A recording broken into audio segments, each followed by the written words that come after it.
అయితే నువ్వు నాతో ఉండేదే లేదు. ఓ వాళ్ళ దగ్గరికి. నువ్వేం నన్ను ఎలా అవుతుంది? నేను పోతున్నా ఇష్టమైన దగ్గరికి.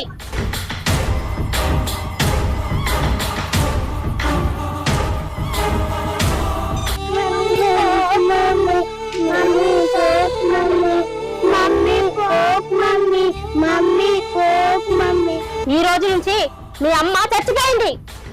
ఈ నుంచి మీ అమ్మ లేదు.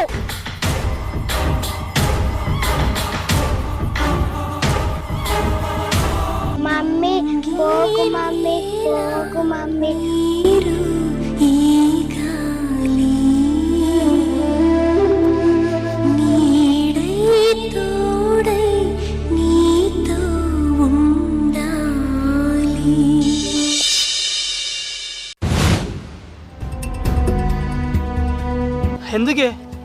ఎందుకు ఫోన్ చేసి ఇంత అర్జెంట్గా రమ్మన్నావు?